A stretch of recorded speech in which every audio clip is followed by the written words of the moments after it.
Hello, everyone. Thank you for joining Poteet Homes podcast. My name is Sonny, and we have a special guest for you today. Can you go ahead and introduce yourself for us?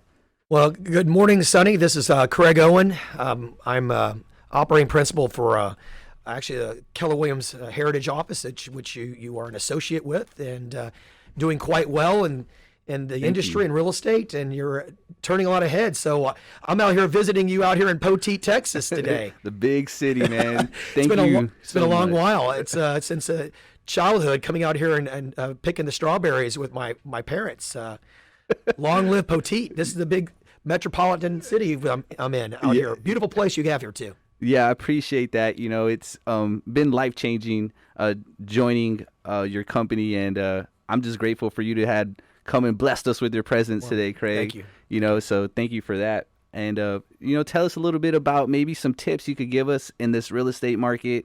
I know you mentioned some things about Corona, pre and post-Corona. Maybe tell us a little bit about that. Well, it's an extraordinary last couple of years.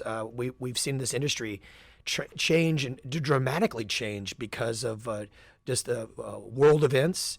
And it's pretty amazing how and where it's even landing as of today, where we speak here in May of 2021, and see what has happened is almost, it's an amazing story to tell your kids one day.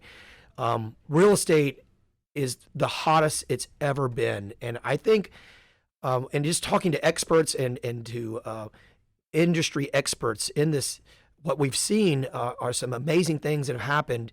And it has to be talked about. There's some factual data that's come out over the last 6 months to a year due to the COVID and what's led up to this amazing real estate market we're in. And I can spend a couple minutes and share the history because I think it's important. Look, real estate is ever evolving, and it no question. We're all trying to figure out the logic of what's happened, and logic doesn't always tell us all.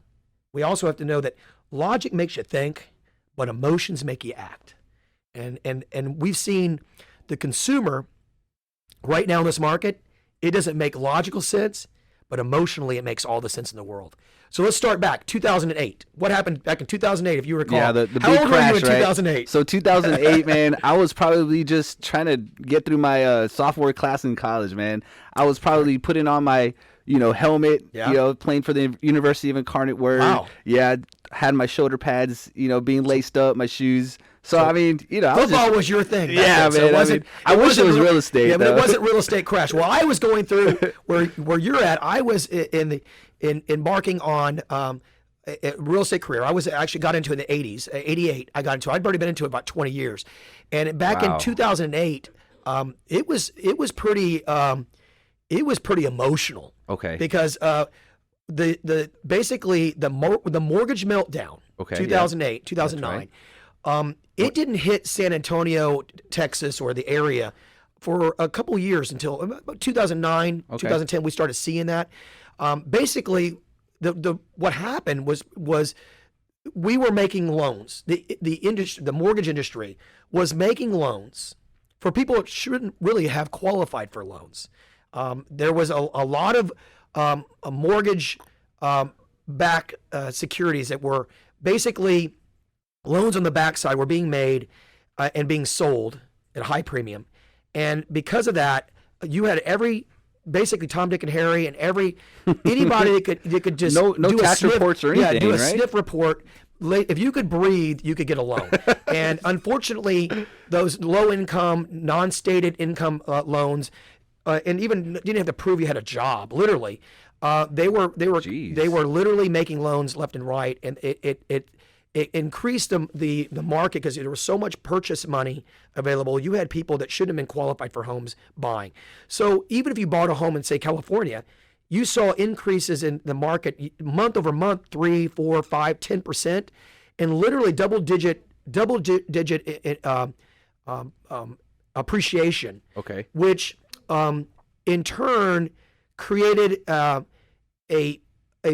basically a place where the ability to even afford a home, the affordability index got so far out of line that you saw prices increase so dramatically that basically people couldn't afford them anymore. So all of a sudden, they quit buying those loans.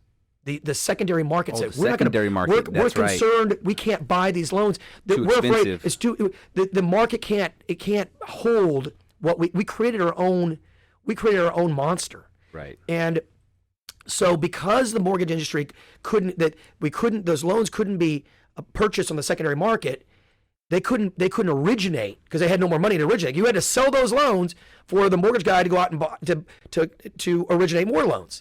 So when you cut off basically about 25 to 30% of the loans or the audience that were buying those or originating those loans, they're gone. So because of that, we started having the DOM, the days on market increase. You still had the high prices, which were overinflated. Yeah, we're not getting purchased. They weren't being purchased. So all of a sudden, people started getting behind on the mortgage payments. Wow. And people couldn't afford the rents. And what happened over then, it was a domino effect. So does that correlate to like something we see now, or is it totally Not different? yet. You know No, what I mean? think because no. it feels different right now. It does. It feels very different. I don't know. Now, will it happen again? Yes, I do believe history repeats itself. It could. Okay. I do believe that we're concerned right now about inflationary figures that are coming out. But I think there's a couple things that we didn't have happen back in 2008 that are not going to happen yet for quite a while in 2021. And here's the facts. You've got, since 2008, you have developers and contractors and home builders they basically quit building. They couldn't, because you couldn't get the financing. True. They weren't doing those. They weren't doing major, these Construction loans. they weren't being created at the same pace. They slowed that process dramatically. So since 2008, you saw a lot of governmental agencies that came in and there was new agencies that were created to protect the consumer. Right. And we won't get into all that, but there's a lot of that that came in about, and because of that, they settled by just basically building less homes. And over the years, since basically 2008, we basically have about 6 million homes shy of what we need to be at. Wow. So when you have, as we all know, any of us you went to school, you're here, you got your degree in this in the social media, as well as supply and demand. We all learned that in high school. So because of the low supply, we have some major challenges right now because we have a lot of our right now. COVID, but basically COVID did is it made it more transparent. Since 2000, when we had the pandemic started, we already had some challenges with supply, but with all of the basically the parameters, everything happened at once where people went home from work. Yep. And that's where everyone gathered was their home. We had basically office buildings across the country. Yeah, vacant. Completely vacant, 100% vacant. So where did people live and work? Their homes. Yep. And homes became more important than ever. Wow. So because of that, people were sitting in their homes looking at their small little dwellings and say, hey, you know what? Marge, I think it's time we go buy another home. I need an office now. I need an office in my home. And as a matter of fact, because COVID allowed us to be remote, people started being able to say, you know what, Marge, let's go buy the house in the mountains. Let's go buy a secondary home. We have never seen more secondary homes being purchased in the last year than ever in the history. There's been so much mortgage money on secondary homes and vacation homes. They're actually holding those back. They're actually those are loans now that they're worried about because we're overinflating that portion of the mortgage industry.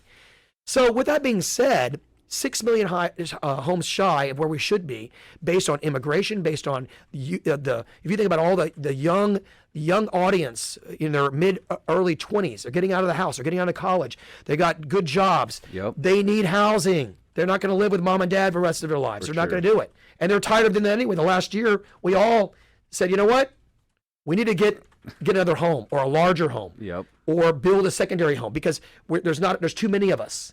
And most likely, a lot of them may not come back to office buildings. Yeah, that's true. So we're working we're seeing this all over the country. So with that being said, low interest rates, unprecedented low interest rates, COVID, not enough supply of homes on the market. There's not enough construction. We need more homes. So that's one reason Poteet Homes needs to build quite a few more homes to compete in this market to take away the lack of 6 million homes shy in the nation. We have too many home buyers looking to buy, and not enough homes to go around for us. So with that being said, supply and demand. Yep. The demand is so high. What's that price point that most people are looking for? I mean, you talk about $150,000 home is really not even. You can't do it anymore. So construction costs have gone up. You look at what does wood cost you today versus what it was times 3, yes, times 4. Steel. We have supply chain challenges, right? There's a lot of things that have all hit at once because COVID created some challenges for us. Yeah, it did. I mean, have you heard about all this crypto stuff? How people are trying to buy things with crypto. Has that had any effect in any of this yet? That's well beyond my technical skills. I know that it's all good. I know a lot of my friends are buying crypto and doing. I'm not nuts and bolts about housing. Yes, there's a lot of variables I'm sure that are taking in place in this moment that I'm fully not aware of. True. And I can tell you that we do know that the major problem is we do not have enough homes for the amount of people that live in this country. And unfortunately, this problem is not going to go away anytime soon. I don't see it going away. There's just not enough housing.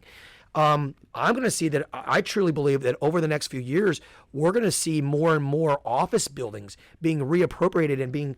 There's opportunities for them to become multifamily housing. I'm seeing that. Makes sense. Because you've got buildings that are sitting vacant across the country right now that may never go in to be an office building again. But they could think about it. How many of those could be condos?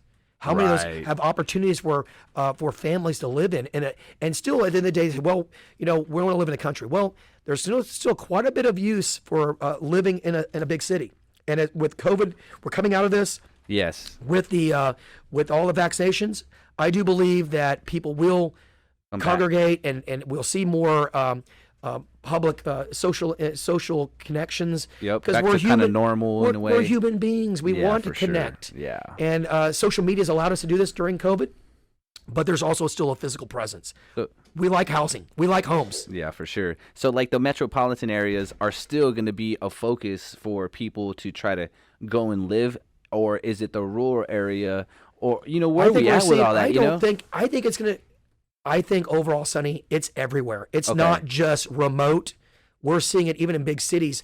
I have a home also in Houston. Okay. And I kind of it's in the uptown area of Houston, Texas. You got a business over there, right? Yeah, I got another office there that is very busy, just like it is here in San Antonio.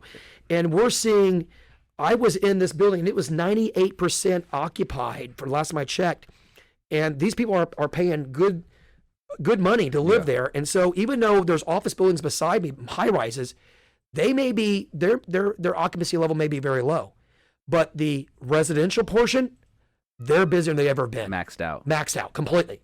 And I'm back here going to restaurants here and there, and they're full. Jeez. A lot of the restaurants in Houston, unbelievable. Some of the restaurants you can't even get into for 3 to 4 days because it's so busy at nighttime. So we're seeing people congregate again. We're seeing that even though COVID is still going on in certain parts of the world, with all the vaccination that is taking place, I think we're seeing it open back up, and we're seeing people, the productivity in the highways. Highways are back to normal. It's taken me, I got you. When during COVID, I would be traveling on the road. Quick. I could get to Houston in less than 2.25 hours max. Man. Is that the Lamborghini or the Ferrari? No, that's taking it's taking a Suburban, but but all good. Now it's back up to what it was pre-COVID. The roads are busy again. Yep. Roads are busy. People are busy, and I think this is a time that home buyers, if you're going to get in the market, even though construction costs are going up, and rates are just so low right now, take advantage of the money. It's cheap. And if you're in the home buying market, don't give up. I know some of them we're seeing buyers have to make multiple offers. We're right in the middle of summer. There's a lot more inventory coming online. Every day I see more and more coming up. They're being gobbled up very quickly, multiple offer situations. If sellers don't get too greedy and buyers don't give up, I think we're going to have a wonderful 2021. We're already seeing it. Yeah. I mean, unprecedented amount of homes being purchased in our office, in our brokerage. Record breaking, huh? Well, Sonny, right now, how many homes are you guys going up for Poteet Homes? How many are right now under just customs? What are you doing? So we're probably got 8 to 10 on the ground right now. That's incredible. Yeah, and it's like and you that's said, a small company, and you're doing just what you have right now is what I mean. Thinking about what this year will be a banner record year. Yeah, this is going to be, like you mentioned, unprecedented type of year for us. And so, I mean, we're just excited, we want to make sure that we take fully advantage of it and, take on and it still deliver, you know what I mean? Still Well, excellently. I deliver. know customer service is so critical in your line of work, and not just customer service, but quality. Building them a home that that their family can live in for a lifetime and pass down. Exactly. You're leaving truly a legacy. And anywhere out where I'm going to just tell I'm going to tell your home buyers and your families are looking to purchase, if they can't find a resale, but why not consider build on your own lot? Why not? Right. I'm looking out here. There's a lot of places they can find. That's and right. I'm sure you and your team can find them and locate a nice piece of property Exactly. where they can put a nice home We're on. experts at that. We've been doing it for a decade. I'm going to tell you for the record, it makes me come out here. I want to look at something. Matter of fact, you're going to drive me around here before we leave. That's right. I'm going to be able to see some of your homes, and I'm excited. I just want to leave you with this. This is a journey.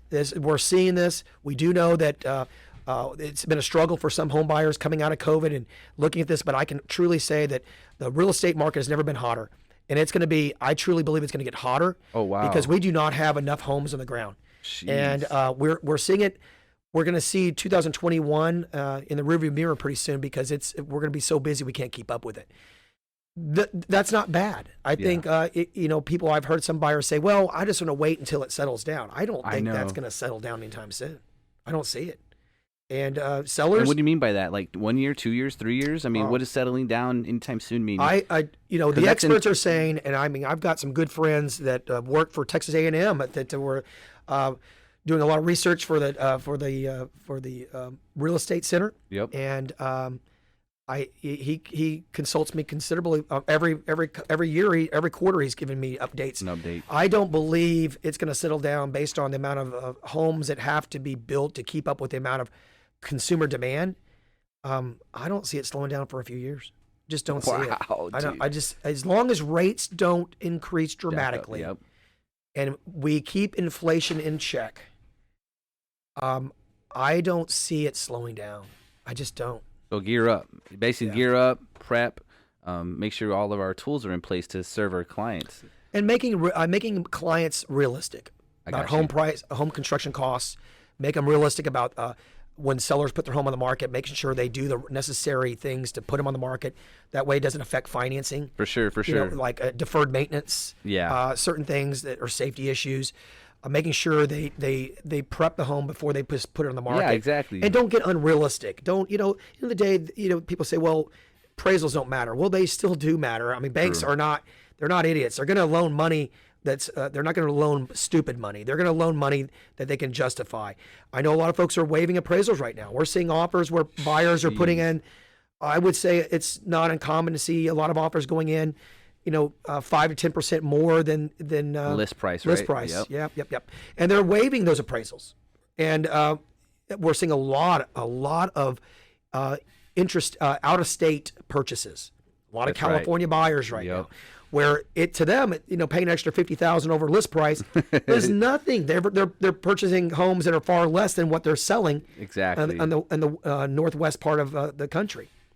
So I leave it to you that telling the consumers out there and telling our local listeners and telling the folks, don't give up on the real estate industry. It's alive and well. Be patient and don't give up on their home buying. And also for the sellers, be realistic. Yep. Don't let greed keep you from making good choices. That's right. No, I appreciate that, Craig. Your insight is, priceless. And for us to catch you here to deliver a few words, again, we're so grateful. And, to end this out, how about you tell us, for those of us that are entrepreneurs, for those of us that aspire to grow businesses, you've done beyond measure for yourself, and you're somebody that I definitely look up to, man, and it's been a blessing for me to be a part of your culture. And how about you leave us again with a few words of those people that are aspiring to grow their business, aspiring to be great. Drop us a few lines that could possibly help somebody. Sonny, I say this. I'm very humbled by what you just said, and it makes me feel special that I can even be in the position I'm in to give you even any words of encouragement or wisdom. I would, I just would tell my kids the same thing. And I have 5 children, and not Beautiful, actually, beautiful yeah, and children actually, too. one of the 5 is in real estate. That she went to work for her mother, which is a real estate agent in town. And a couple things. Yes, I think formal education is extremely important, but I do believe now that formal education has to change with the times. Formal education has to be more technical. It has to be based on what our careers really do, and it's what you do with it, how you execute. Being that I am a big proponent of formal education, I didn't get my degree. Wow. I went in real estate back in 1988 when I graduated from high school, and I never looked back. I loved what I did, and I Jeez. do believe there's a Smart few guy, things that we man. can. Well, I just believe that hustle was extremely important, being very proactive versus reactive. I think I find a lot of folks who have a strong growth mindset like you do, Thank you. that are willing to open their ears more than just their mouths, and Right. and put in the world, to give back to the world that they live in more than they take. I believe that at the end of the day, patience is challenging these times because we For want sure. self-gratification. We've never seen it. The world's moving at a very fast pace, but honing in your craft. At the end of the day, if you give the consumers what you really want, and you really take care of people, and you leverage yourself by the fact that one of the things I believe so true is you succeed through not just your own efforts, you succeed through the efforts of others. Wow. So Good team around you. yes, because that way you can get more expertise. I see. So I believe in every avenue and everything you build the greatest gift in any type of business that you can build is actually the people you surround yourself. And I think that in the day, people want to say, well, it's technology, it's innovations, it's data, it's Right. big data, it's artificial intelligence. Yes, but in the day, we're human beings. Yeah. And human beings still like working with human beings. And I can honestly tell you, at the end of the day, my successes are only as good as the successes of the people I surround myself with. So with that being said, I'll leave you with very big picture. If you invest, the biggest investment I believe to this day, any of my investments, I can honestly tell you, are not just built on stock and IPOs and so forth, looking for the 10X. Yeah. I'd rather 10X a person Wow. than 10X an IPO. And if I invest anywhere, I invest in the people I surround myself with, equip them, build on them, help them go to the next level. Because here's the thing, in the day, that human being that you employ, those human beings that we bestow our wisdom and our energy in, they give back. And I truly believe in being loyal, and I believe the people around me, my team, are very loyal to me. Right. And that's no different than consumers. Now, the consumer expects us to keep delivering. So don't expect to be loyal unless we're good at what we do. delivering, yeah, unless you we're gotta meeting their deliver. That means expectations. that's right. I've made that mistake before, assuming, oh, that's my cousin, she'll let me know when she's ready, man. And you know what? It's a mistake I made, and I learned from it. And I Correct. treat everybody, whether they're family, friend, or foe, hey, with the delivery of, this is what I provide, but how could I help you? Here's the thing. We use technology to make us better. So we can use technology like AI, big data. We can use that, campaigns, all kinds of actions, or we would say they're task management, to make us better as human beings, and using the innovations in technology to do Yep. that through social media and through Calendars, yeah. CRMs and all of our different platforms, like we use on Zoho or whatever you use. Keller Williams uses KW Command or artificial intelligence like Keller Williams Kelly. Bottom line, it's still people that drive it. Yes. And we need to consider that at the end of the day, the greatest asset we have is still people. And not forget that. And that's the focus. Yeah, and truly, at the end of the day, we still like working with people. People say, well, I'd rather just do it by AI. Yeah, but in the day, AI is still not as good as a human being. Yeah, because it's created Correct, by through human it. anyway. Yeah, so to more success for you, sir, you and your family. What a wonderful business you guys have built out here in Poteet. Thank you. And I'm excited to see where this goes over the next few years. Yeah, so am I. We're excited, and we can't wait, So here's a cheers to a blessed 2021, and for more to come. And I as I understand, Craig, you're a God-fearing man, and so that's also a big trait Sir, that yeah. that I appreciate and to be a part of. And so that takes us to the end of this podcast here at Poteet Homes, again with Craig Owen. Thank you again, and we surely will see you soon. Reach out to us on our Facebook. reach out to us also on Instagram. You could also reach out to Poteet Homes and Keller Williams through those platforms. Give us a call at 210-201-3570, and let's get you on your initial consultation. God bless you. And Craig Owen, any last final, I think things? I've said enough. Good. Well, hey, there's no more plug other than you're the plug, my friend. I'm happy to be out here in Poteet, and I look forward to coming back and seeing how we'll things go get go. some strawberries here shortly. Awesome. Then. Awesome. Thank you, guys. And some wine.